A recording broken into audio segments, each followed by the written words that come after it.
Joe Biden touches down in Israel today. He also plans to visit Jordan, the Jordan he likes, not the bad Jordan.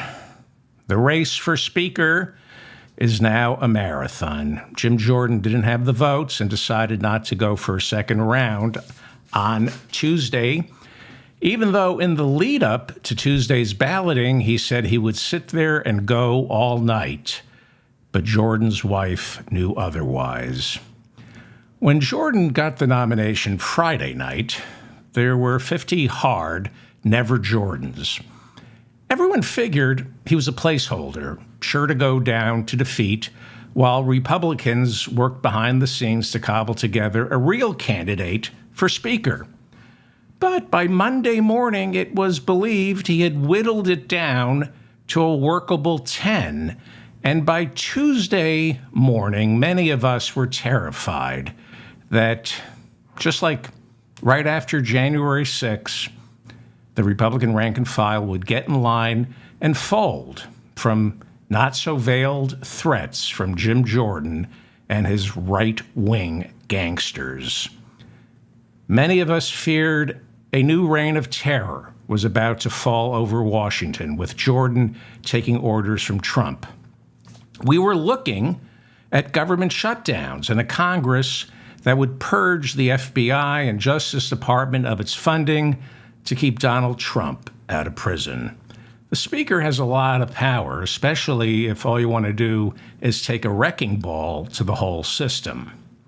A lot of us got flashbacks to 2016, when there was no way Trump could possibly win. Jordan's rise from attack dog with no chance of national prominence to possibly becoming the second most powerful person in Washington had all the markings of a blitzkrieg, fast and unexpected. But going into the first round of voting, it was received wisdom that Jordan wasn't expecting one and done, as they say. He and the entire Republican caucus were prepared to go several rounds. Jordan was confident that eventually the holdouts, well, they would come into his column as they saw his numbers increase with each round of voting. So Jordan, going into the first round of voting, wasn't concerned when Don Bacon, the Republican from Nebraska, said, quote, "I'm not budging on Jordan. There's no way I'm voting for him." Ken Buck, Republican from Colorado, talked with Jim Jordan Monday night. Came out of the meeting, still a hard no. But Jordan knew that after several rounds, they would eventually become team players and fold, just like Mike Rogers of Alabama and Missouri's Ann Wagner, who on Friday said absolutely no to Jordan, but by Monday, they were all in. Jordan knew it takes time, but they'll come around. Mike Lawler, the Republican from New York, and Carlos Jimenez, the Republican from Florida, both said they would vote for Kevin McCarthy, not Jordan. For now, but Jim Jordan knew that Kevin McCarthy was behind Jim Jordan. So Jim Jordan figured, let these guys go around a two, let them feel important, let them save face, and then Kevin will tie them to the mast. Mike Kelly, a Republican from Pennsylvania, and Mario Diaz-Balart, a Republican from Florida, said they would vote for Steve Scalise. But Jordan figured, Steve Scalise endorsed me. Yeah, there's some bad blood over what happened last week, but eventually Steve is going to realize I'm the only one strong enough to herd this pack of braying, stubborn mules. And Steve, he'll get them into my column. Maybe not on the first or second round. Third, fifth, they'll be mine. And then the voting began on Tuesday. Within 10 minutes, Jim Jordan realized he didn't have it. And he'll probably never get it. Jim had spent the weekend bullying, cajoling, and threatening, but he failed to factor in the one variable: he's an asshole. He's universally despised. Republicans might be hateful cowards who are easily threatened, but even for them, Jim Jordan turned out to be a bridge too far. You see, fascists come to power through democratic means. That's how it works. Viktor Orban in Hungary did it democratically, seemingly democratically. Hitler, Mussolini, they all rise to power through their parliaments and quickly learn, wow, it's pretty easy to strong-arm politicians who, by the very nature of their job, are already predisposed to compromise. What we witnessed on Tuesday, and it's not done yet, what we witnessed on Tuesday was a failed coup. Jordan seizing control of the parliament, or the House, had the potential to be just like Hermann Goering running the Reichstag. And I mean that to the core of my very being. In March of 1933, Hermann Goering became president of the Reichstag, and Hitler had just become chancellor, and it was Goering who was able to strong-arm legislation like the Enabling Act. He passed all the laws that made Hitler go from chancellor to Mein Führer. That's who Jim Jordan fancies himself after: Hermann Goering without the war record or impeccable taste in nail polish. That's what they say about Hermann Goering. I don't like Hermann Goering, but nobody in Nazi Germany could rock a satin finish like Hermann Goering. Didn't like the guy, but when it came to nail polish, he could rock a satin finish. What we learned by Tuesday afternoon is that Jim Jordan wasn't as scary as he thought he was. Jim Jordan was going to assault our democracy. And unlike Jim Jordan, the wrestling coach, Republicans didn't look the other way. We learned on Tuesday that there were still 20 Republicans brave enough to protect the institution, because that was what was at stake on Tuesday, the institution. And it's going to be at stake again at 11 a.m. this morning when Jim Jordan goes a second round. Going into the first round, Jim Jordan knew he couldn't afford to lose 3 Republican votes. He was expecting cowardice and hoping to find wiggle room from some no-shows or cowards voting present. But every single Republican showed up on Tuesday, and they voted. I'm almost certain nobody voted present, and I'm almost certain nobody was absent. If I'm wrong, let me know in the comments section. But from what I could tell, every Republican showed up, and I don't think Jim Jordan was counting on that. Jim Jordan popped almost as quickly as he emerged as the likely speaker. Before the first round even wrapped, Republicans privately wondered if they should elect the acting speaker, Patrick McHenry, and make him a full speaker for 30 days. That is still what people are floating. Make him full speaker for 30 days so Patrick McHenry can get some business done so that the Republican Party doesn't look like a total nest of backbiting sewer rats, which they are. Jordan tried. He tried to keep his game face as the first round went far worse than anybody expected. And then he had to make a decision. Do I keep my promise and go another round immediately? Or do I rush into conference with the caucus and try to work the Never Jordans while at the same time make sure I don't lose the votes I already have? Kevin McCarthy was sitting directly behind Jordan, probably enjoying this, but he was supporting Jim Jordan and whispering in his ear. Jordan's selling point, his only selling point, is he's strong and powerful. But as his lead in the first round evaporated, McCarthy knew the wait-and-see Republicans in the caucus didn't have to wait too long to see that Jordan wasn't so strong. McCarthy reportedly told Jordan, forget the second round, rush back into the conference before the 20 Republicans who voted against you turn into the 50 Never Jordans you were up against last Friday. He went from 50 on Friday who were absolutely against him. We thought it was going to be 10, but it turned out to be 20. To avoid more defections, Jordan canceled the second round and went into campaign mode. At first, everyone expected a second round after dinner, but the first round went far worse than anybody predicted. Well, at least anybody predicted on Monday and Tuesday morning. Actually, what happened on Tuesday is what most Republicans predicted on Friday. Although Jordan did do better than what people thought he would on Friday, right? People thought he'd lose 50 votes. He only lost 20. The problem is, by Tuesday, after round one, he was weak. And when you're weak, you lose more votes. So Jordan went into a crouch position, and Republicans announced there would be no second round Tuesday night. It would be Wednesday, today, at 11 a.m.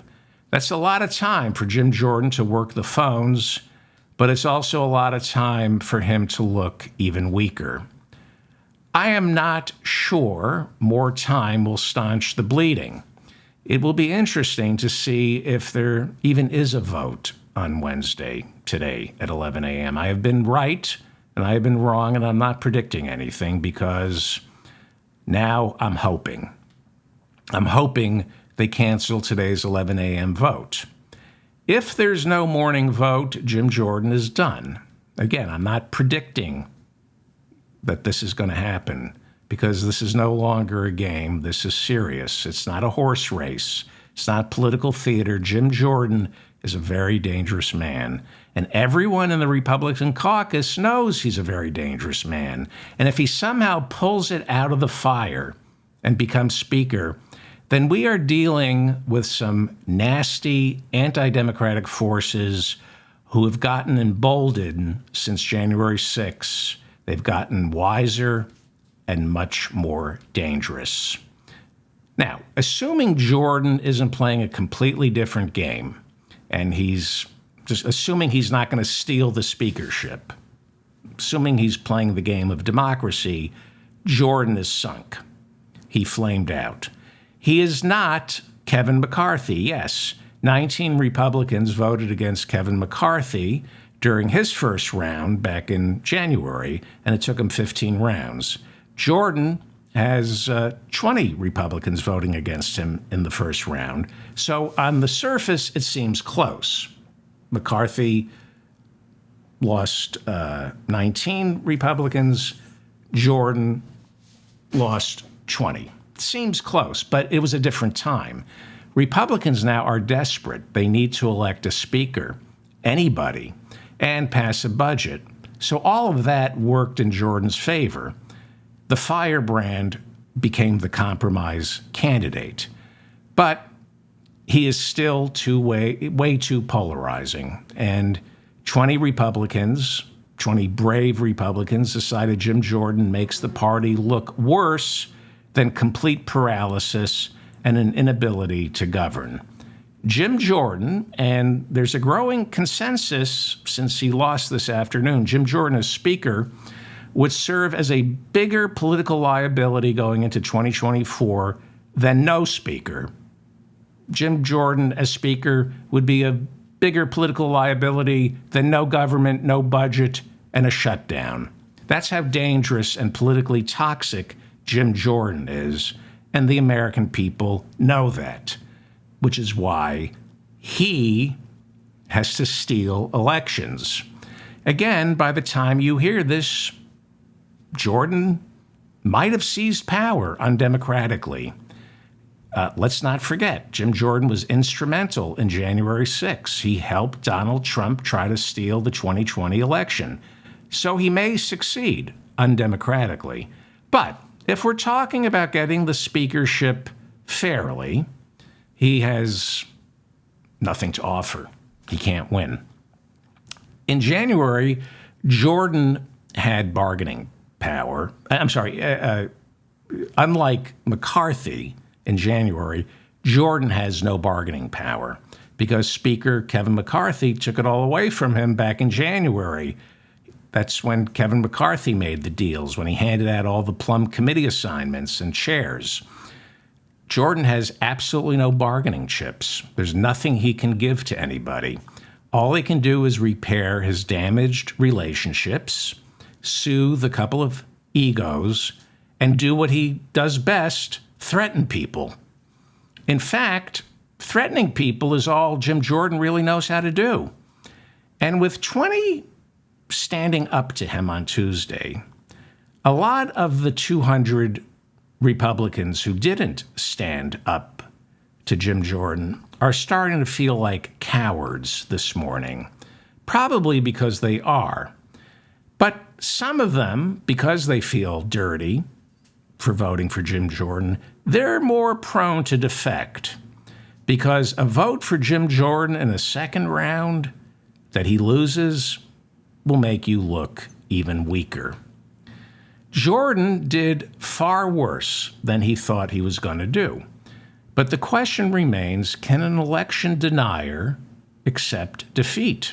Trump couldn't, and Jim Jordan wouldn't after 2020. So that is the question. Jordan fancies himself a grinder. He thinks he can grind people down. So will he retreat and cancel the 11 a.m. vote? Or will he double down, fight harder? Because that's in his DNA, to just keep fighting. Will he go 15 rounds like McCarthy? And if he does, how ugly will it get? How ugly could it get? Very.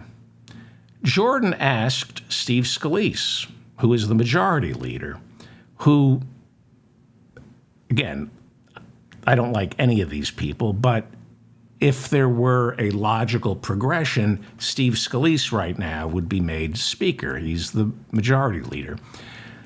Jordan asked Steve Scalise to deliver the nominating speech on Tuesday before the first vote, but Scalise said no. Elise Stefanik delivered it instead. And after losing the first round, Jordan met privately with Steve Scalise. Again, Steve Scalise is the second most powerful Republican in the House, and Jordan asked him for help. Reports are that Steve Scalise looked him in the eye and didn't even have to say no. Jim Jordan knew the answer.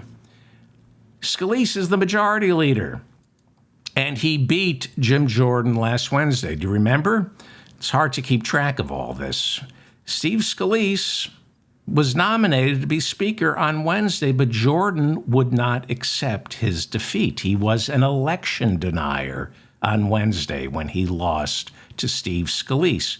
While he publicly endorsed Scalise, he secretly stabbed Scalise repeatedly in the back, so deeply in the back that by Thursday, Scalise dropped out, never even going to the floor for a vote. And by Friday, Jordan had the nomination, and along with it, much bad will. Right? Scalise gets the nomination on Wednesday. By Thursday, he drops out. By Friday, Jordan is the nominee. That's some chicken shit stuff, isn't it? Scalise wasn't running yesterday, but people remembered. Republican Steve Womack of Arkansas voted for Scalise instead of Jordan. Womack later explained he could never vote for Jim Jordan or forgive Jim Jordan for kneecapping Scalise before Scalise could whip up his votes. He didn't even give. I'm getting angry. I can't stand Scalise, but I know people like Jim Jordan. He didn't even give Scalise a day to build a coalition, and he destroyed him. He immediately began undermining Scalise. And we all know people like this.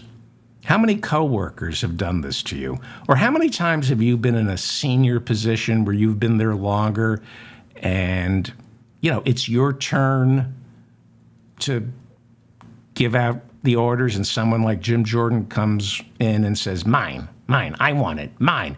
It's who Trump is. It's who Jim Jordan is, which is why they resort to threats of physical intimidation, because nobody really likes them. They just figure it's better to be feared than liked. We all know Jim Jordan. Besides being a vindictive and ambitious little prick, there were other reasons not to vote for Jim Jordan. There was concern that Jordan would push for deep spending cuts, including cutting money for our military, and he turned off Kay Granger, who chairs the Appropriations Committee. There are still, believe it or not, some Republicans who want to cut taxes and make government smaller, but they don't want to wipe it out completely the way someone like Jim Jordan does. Jordan's incessant promises to defund the Department of Justice and the FBI or any other government agency that investigates Donald Trump turned off a lot of members of the caucus. People like Ken Buck, one of only 2 Freedom Caucus members who voted to certify the election for Joe Biden after January 6. So as we move forward, pay attention to Texas Republican Kay Granger. She is the appropriations chair. She finds Jim Jordan fiscally irresponsible. She voted no. In fact, a total of 7 Republicans sitting on the Appropriations Committee voted against Jordan, fearing he would slash spending recklessly and force a government shutdown. Pay attention to Kay Granger as we move forward. She was able to move 6 other members of her committee away from Jordan, and we have less than a month before a government shutdown. We don't have a 2024 budget, and Kay Granger is chairwoman of the Appropriations Committee. So this is where it stands now, I think, early Wednesday morning. There's supposed to be a vote at 11 a.m. And as I said, will an election denier like Jim Jordan accept his own defeat? Can Jordan live with the realization that he rose as high as he's ever going to get? Will he accept that all he'll ever be is chairman of the Judiciary Committee? That's it. And how delusional is Jim Jordan? What could he have been thinking in retrospect? Again, short of some kind of extrajudicial takeover of the speakership, what was he thinking? His childlike behavior after losing this to Scalise last Wednesday was unlike anything this generation of Republicans in the House ever witnessed. It was Trump-like behavior. But if you want to be Speaker, you don't behave that way. You don't lose the nomination for Speaker to Steve Scalise and then storm out of the room screaming at the top of your lungs, "America wants me." This is delusional and a total lack of self-awareness. It's bad form if you want to be a leader. He completely showed his hand on Wednesday when he had his temper tantrum. He showed his hand. He showed everybody who he is in a room filled with other politicians who know that's not how you negotiate, and that's what politicians do, negotiate. Did he think the Republican caucus would vote for a leader unable to control his appetites, his rages? Or was he counting only on his thuggishly persuasive coercions? Because he is threatening. He did get 200 cowards to vote for him, even though they all hate Jim Jordan. He alpha dogs everybody. They hate him.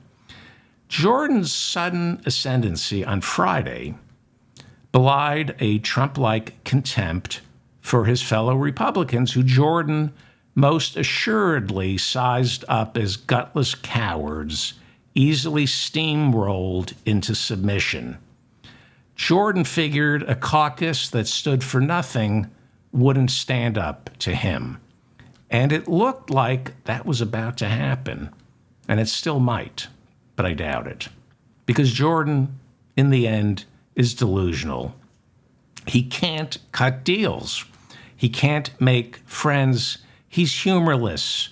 There's nothing amusing or likable about him. He learned from Trump, without realizing it, that there can only be one Donald Trump. Thank God. Thank God there can only be one Donald Trump. He thought he could be Donald Trump, but there's only one. Thank God. That looks horrible. Jordan's defeat calls into question Trump's hold over House Republicans.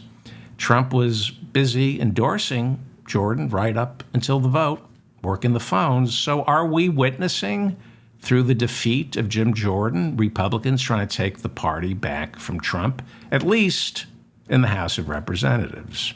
As one of my listeners so wisely pointed out, Trump's pathway to stealing 2024 got a lot narrower because without Jordan as Speaker, there's nobody to rig the January 6 certification.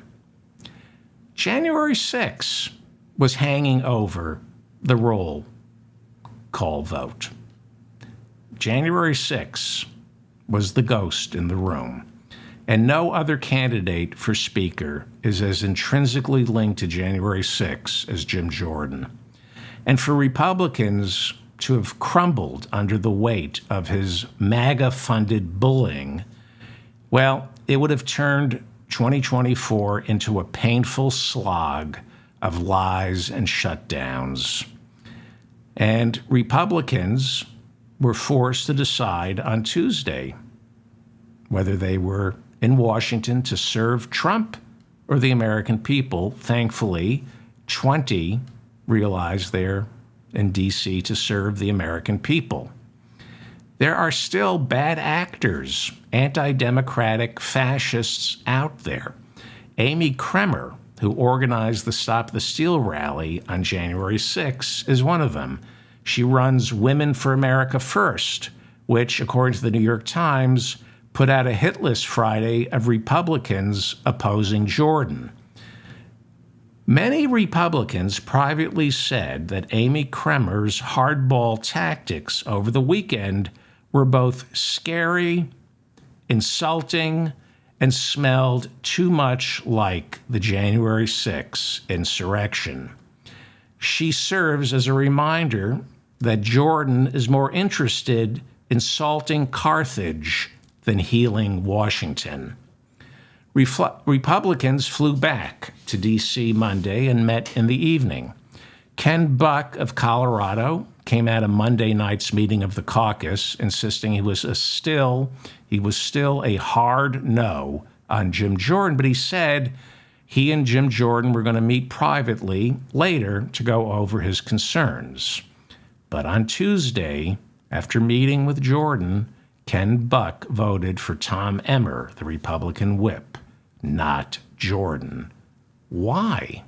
Well, Buck explained on Tuesday, quote, "I don't want someone who was involved in the activities of January 6. This was an attempted coup, a mini insurrection." Republican Byron Donalds of Florida supports Jim Jordan, but he said Jordan's pressure campaign over the weekend backfired. Carlos Jimenez of Florida said he would never vote for Jim Jordan, and he kept his word. He voted for Kevin McCarthy, even though Kevin McCarthy was voting for Jim Jordan. Jimenez said after, quote, "I'm not going to be a party to a coup." Okay? That's what Jimenez said. I'm not going to be a party to a coup. And as I've talked about before, the former Republican Speaker of the House, John Boehner, referred to Jim Jordan as a legislative terrorist. I got that wrong, so I want to correct that. He didn't call him a political terrorist. He called him a legislative terrorist. So I want to correct that.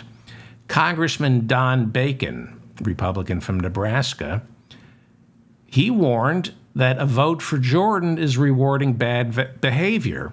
And true to his word, he voted for Kevin McCarthy. And Bacon represents a district in Nebraska that Biden carried in 2020. He represents a purple district. Sean Hannity, the odious Sean Hannity, got involved personally over the weekend and was outraged on Tuesday that Jordan lost. And he began threatening Republicans that they wouldn't be welcome on his show if they didn't vote for Jim Jordan. After the vote, Hannity directed his listeners to his website where he listed the phone numbers of the 20 Republicans who refused to vote for Jim Jordan. This type of political doxing has been going on since Friday, and Republican politicians hate it. It's anti-democratic because it's not calling your representative and letting them know what you think. It's unleashing rabid MAGA imbeciles to leave threatening messages. Most Republican members of Congress know these calls aren't even from their own constituents, that it's AstroTurf. And that cheapens our democracy. You know, it's an honor system when you call your members of Congress, but there's nothing honorable about Jim Jordan and his attack machine. After Jim Jordan lost and Hannity posted the phone numbers of the 20 Republicans who committed treason, hang Mike Pence, Congressman Bacon said his wife received threatening texts and emails warning, quote, "Your husband better vote for Jordan."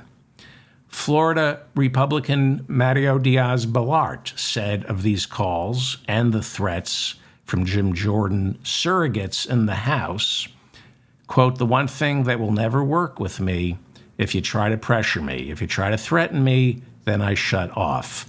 You cannot overstate the threats that these members of Congress were receiving, not just from anonymous callers, but from Republican state chairs and from members of the Republican caucus, surrogates for Jim Jordan. Jim Jordan can't work 217 Republicans. He needs his little army of sycophants who are also members of Congress. And they're calling to bully and threaten. You know, Chip Roy, for example, that guy can't wait to threaten another member of Congress. This is the only way Jim Jordan knows how to do politics. One Republican told Axios that Jordan made it clear that if Jordan became Speaker without this member's vote, then Jordan would mount a primary challenge in his district and destroy his career. Not exactly kissing babies. That's not electioneering, right? As Tuesday came to an end, calls from Jordan surrogates in the House, you know, like Chip Roy, intensified. Jordan, late Tuesday night, early Wednesday morning, was desperately trying to stop the bleeding. But those calls from fellow members of Congress who are voting for Jordan and just checking in to make sure you're still voting for Jordan, those calls are reportedly turning members of the caucus who voted for Jordan into defectors. These calls come across as menacing. These pressure tactics are what's causing the hemorrhaging we're going to see at 11 this morning during the second round, if it takes place. When you flood the caucus, your fellow caucus members, with calls to people who already said they will vote for you, but you're double checking it implies Jim Jordan doesn't trust you. It implies he thinks you're a liar. And that tends to turn people off. If Jordan cancels the 11 a.m. vote today, it's because he came across as weak and desperate after losing the first ballot. There's one rule in politics. If you're going to be a bully, don't go weak in the knees. It is believed that Jordan went a little wobbly late Tuesday, early Wednesday. And when Republicans see a strong man go weak, well, those tough-talking invertebrates who call themselves Republicans, they tend to slither away. And we should see massive defections.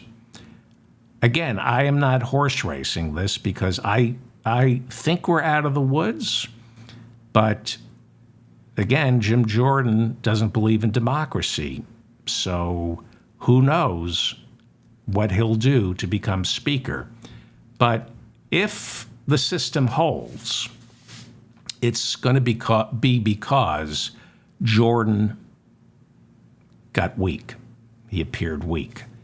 He's not allowed to be vulnerable. He doesn't show. He doesn't do vulnerability. He's a strong man.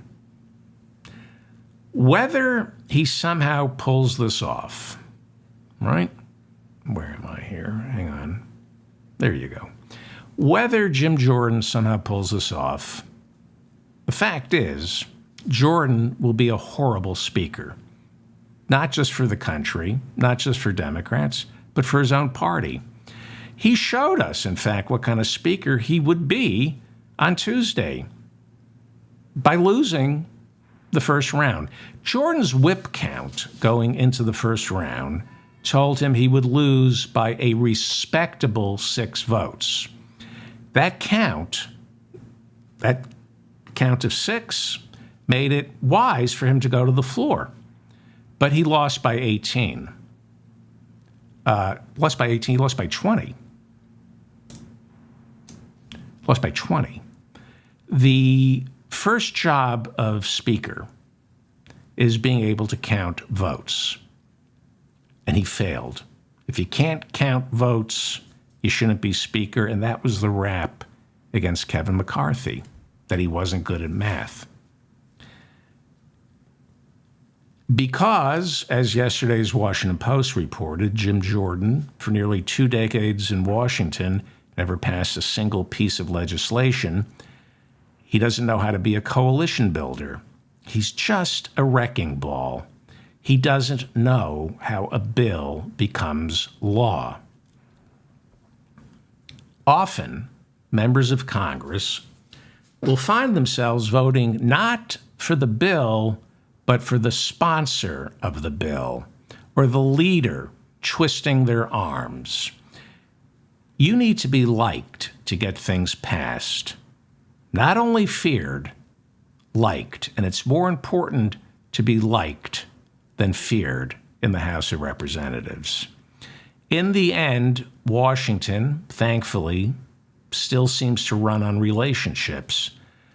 And Jordan doesn't understand relationships. He's about dominating potential allies, and that breeds fear, contempt, and mistrust in his caucus. On Tuesday, Jim Jordan learned a painful lesson, a lesson that many of us feared may no longer be applicable in Washington's post-January 6th landscape, but apparently it's still applicable. That lesson is fear and intimidation only get you so far, at least for now. Eventually, democracies succumb to people like Jim Jordan, but not Jim Jordan. He's a bad bully. He's bad at being a bully. Trump, not so bad. Trump is good at being a bully. So this is the final tally on Tuesday's vote. And remember, you need 217 to win. Jim Jordan got 200 votes. So Hakeem Jeffries got 212. Former Speaker Kevin McCarthy received 6 votes. You know what? I'm getting my numbers screwed up here. I'm pretty certain it's 20 Republican defectors. I'm positive it's 20 Republican defectors. Okay, Jim Jordan got 200. Hakeem Jeffries got 212, but I don't understand. If Jim Jordan got 200 votes and 20 people defected, then he'd have 220, and he would have had 220 then, and he just needed 217 to win. Oh dear. Oh dear. I don't understand this. I'm reporting the numbers correctly. There were 20 Republican defectors, and Jordan got 200 votes. You know what? You better check. I'm going to check that, and I'll correct it in the comments section. I know that Hakeem Jeffries got 212. Former Speaker Kevin McCarthy received 6 votes. This is why I should not be Speaker. I can't count votes. And Steve Scalise, who cast his ballot for Jim Jordan, received 7 votes. And 5 other Republicans got a total of 7 votes. Okay. Hakeem Jeffries got 12 more votes than Jim Jordan. He beat Jim Jordan. The Democratic House Minority Leader on Tuesday got 12 more votes than Jim Jordan. But unfortunately, speakers must be elected by a majority and not a plurality. So he needs to get to 217. It's doubtful, but who knows? I don't think we're looking at Hakeem Jeffries becoming Speaker until 2025. After the vote, Hakeem Jeffries, Jim Jeffries is the comedian, Hakeem Jeffries said he is willing to help Republicans find a speaker, but he added there was no way he could assist in the election of Jim Jordan, who he called the poster boy for MAGA extremism. Jeffries is signaling to Republicans that they have to choose between bipartisanship or extremism. That is the message that is being given to Republicans. Make a choice. You can either be beholden to the extremists, the MAGA Republicans, the Freedom Caucus, or you can be bipartisan and work with us. But we will not work with anybody from the Freedom Caucus like Jim Jordan. And it's abundantly clear Wednesday morning that extremism, the Freedom Caucus, will not get the Republicans to 217. Unfortunately for Republicans, bipartisanship will. But they can't do bipartisanship because they are defined by their hatred for liberals and Democrats. The whole reason you're a Republican isn't to help America, it's to own the Democrats and make them feel bad. Working with Democrats is perceived as treason. Hang Mike Pence. I mean, that's why they wanted to hang Mike Pence. Now, Republicans think, and they're wrong, that if they nominate McCarthy, Democrats will then see that as an act of bipartisanship. McCarthy is not the moderate alternative to Jim Jordan, right? A lot of quote-unquote reasonable Republicans are trying to paint Kevin McCarthy as the bipartisan, less of a flamethrower. He's not as bad as Jim Jordan. Congressman Adam Schiff was censured on the House floor this year because Kevin McCarthy has proven himself to be in the thrall of Trump. And during his calamitous speakership, Kevin McCarthy he made a choice. He went with extremism instead of working with the January 6th committee. He tried to delegitimate the January 6th committee. Kevin McCarthy, just as bad as Jim Jordan. One gets a sense that Democrats are a bit disingenuous when they say they could work with Republicans to help them pick a Republican speaker. Because the only Republican name Democrats give up is Liz Cheney. That's what we're hearing. When you ask Democrats in the House, okay, name a Republican you could vote for, the Democrats only give up the name Liz Cheney, who was primaried out of the Republican Party because she sat on the January 6th committee. Again, she could be Speaker. You don't have to be a member of the House. You don't have to be elected by the people. Now, I have a question. Do you get a vote? If like Trump, some people are saying Trump should become Speaker. But do you get a vote if you're Speaker? Leave a comment and let me know. Meanwhile, Hakeem Jeffries is looking at helping Republicans elect a Speaker. There is some back channel negotiation going on. And what we're hearing is he will help them elect a Speaker in exchange for a possible power sharing agreement on the Rules Committee. That's where the Rules Committee is a lot more important than we know. Tom Cole runs it. He's a Republican. There was talk that Hakeem Jeffries would have supported Cole as the Speaker because Hakeem Jeffries, before he becomes Speaker next year, he wants to be able to have more influence with the Rules Committee because nothing gets to the floor unless it goes through the Rules Committee first. This is the mop-up for October 18th. Yeah, October 18th, 2023. And at 11 a.m. this morning, Congress is expected to convene and go round two as we are now in our third week without a speaker. Is that correct? It's 3 weeks without a speaker. Is it? Or 2 weeks? Well, all I know is there's no 2024 budget, and the continuing resolution runs out in less than a month. That I know. The continuing resolution runs out in less than a month. And we're looking at a government shutdown.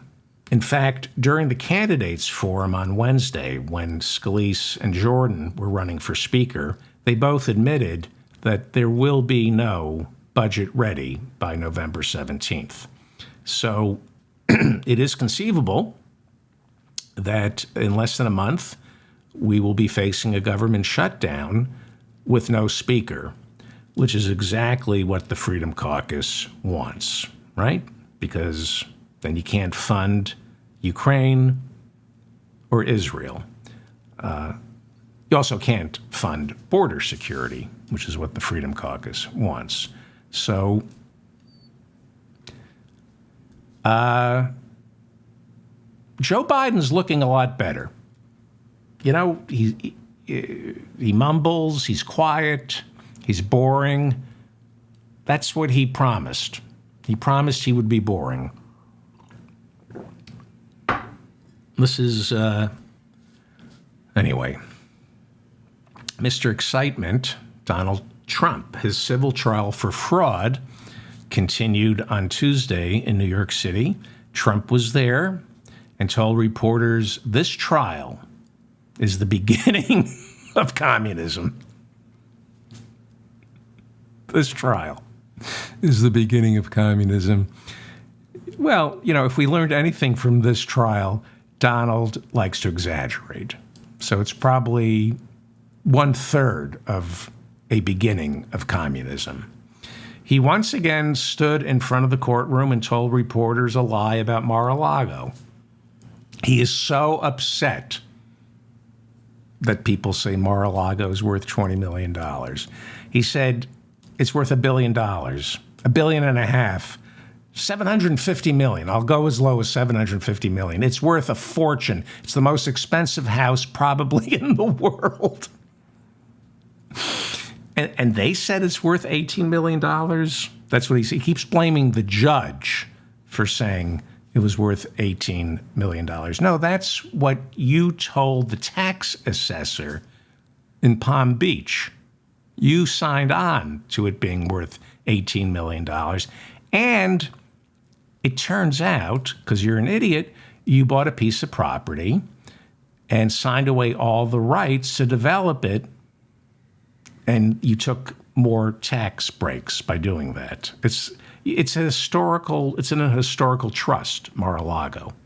It's locked for generations. Mar-a-Lago is not zoned for anything other than what it is.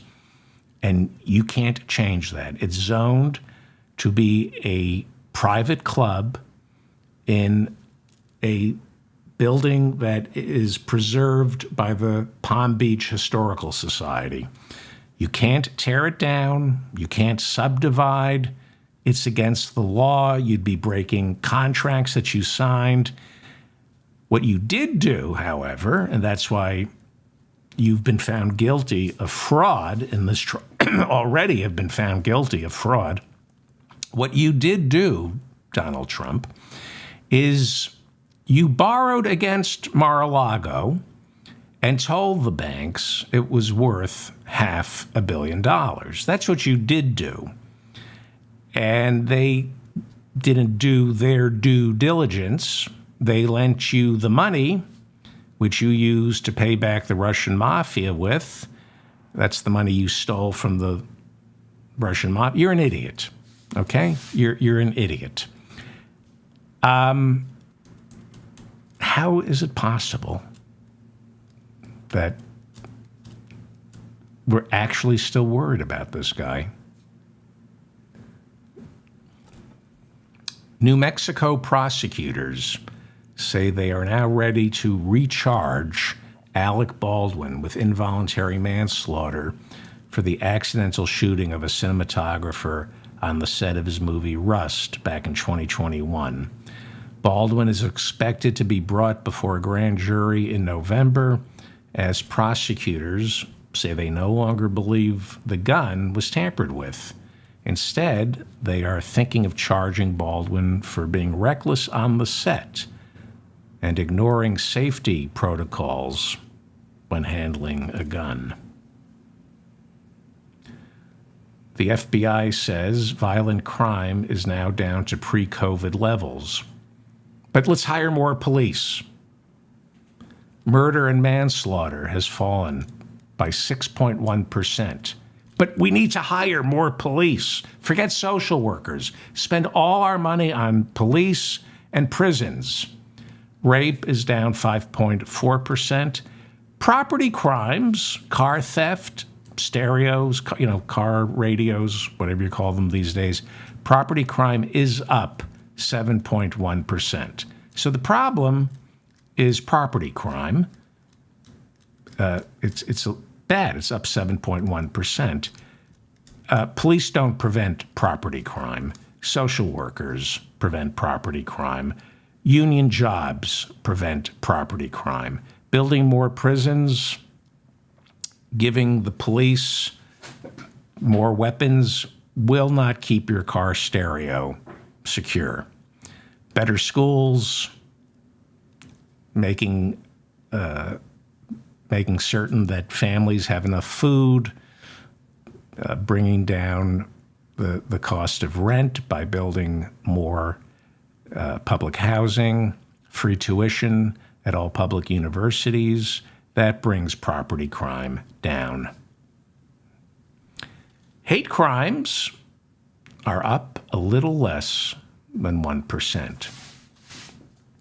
Leslie Wexner, the founder of Victoria's Secret, announced he will cut all financial ties with Harvard because Harvard has failed to condemn the slaughter of innocent Israelis by Hamas. I wonder if Leslie Wexner, the founder of Victoria's Secret, that's a big decision, cutting financial ties with Harvard. Did he clear it first with the guy he gave power of attorney to, Jeffrey Epstein? Didn't Wexner lose the moral high ground after we all found out Jeffrey Epstein invested all of Wexner's money and then ended up owning somehow Leslie Wexner's townhouse and private plane? Seems to me you don't have any moral authority when you are in a financial bed for decades with Jeffrey Epstein. How about you shut the F up? Senator Tim Scott, who is running for president, said on Tuesday the U.S. government should deport any foreign students who show up for a protest against Israel, because that's what Republicans are all about. You know, the First Amendment and putting an end to the cancel culture. Ron DeSantis said America should not accept any refugees from Gaza. Yeah, like that was ever going to happen. We accept no refugees from anywhere. In the industrialized world, we accept the fewest number of refugees per capita. We're building a wall. What do you think those people, who do you think those people are? They're refugees. While campaigning, the racist governor of Florida said, this is why he doesn't want to accept any, a straw man, right? Like we were ever going to accept refugees from Gaza. Like we didn't accept any refugees from Syria. We don't accept refugees. That's what border security is about, keeping the refugees out. The racist governor of Florida said, quote, if you look at how they behave, not all of them are Hamas, but they are all anti-Semitic.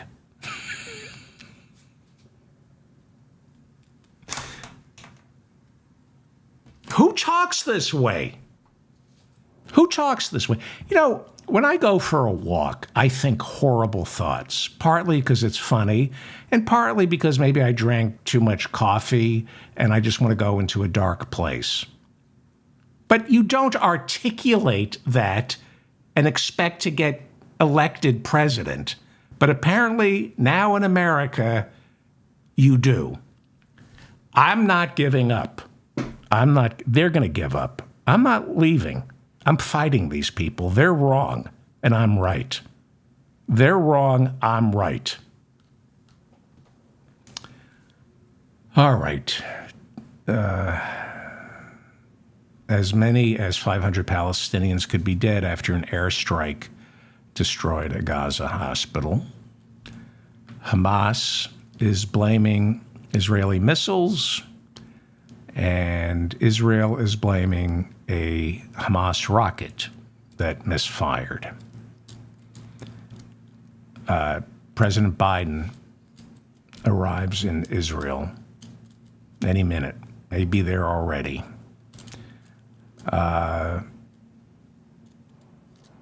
Maybe he can stop this.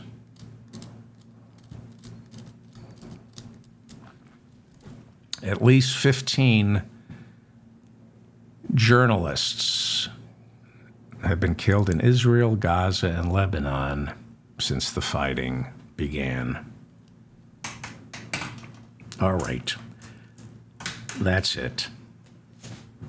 I'm David Feldman, reminding you to stay strong and protect the weak, and figure out what you want.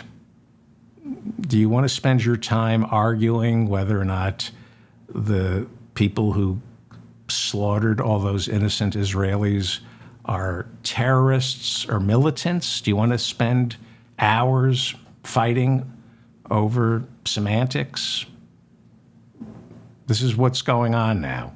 Arguments about whether or not the monsters who committed those atrocities in Israel, are they militants or are they terrorists? Is that what you want to do with your time, or do you want peace? Ask yourself the big questions when it comes to the big issues. What do you want? Do you want revenge? Do you want to live vicariously through Hamas or through the IDF? Or do you want peace? Do you want to relitigate the past, or do you want peace? Do you want these people to coexist and live happily ever after? Or do you want to work out your own personal sexual frustrations and bad toilet training writ large in Israel and Palestine? I choose to work out my toilet training. Much more important. No. What do you want? What are you talking about? What are you talking about? You're not going to win any arguments. You're not going to prove anybody wrong. Forget it. You're not going to win an argument, and you're not going to win a war. You can win peace. That's the only thing you can win. But what do you want? I'm telling you. There are a lot of sick people desperately in need of psychiatric help and medication. You talk to people about Israel, and they're not talking. They think they're talking about Israel. They think they're talking about Israel. They think they're talking about Gaza. They're not. They're talking about toilet training and mommy and daddy and self-loathing and fighting depression by lashing out at others. In other words, they're Republicans. That's how Republicans behave. They like to point fingers and not fix anything. What do you want? I want peace. I want a two-state solution. I want the settlers, the Jewish settlers, out of the West Bank. I think they are an existential threat to Israel.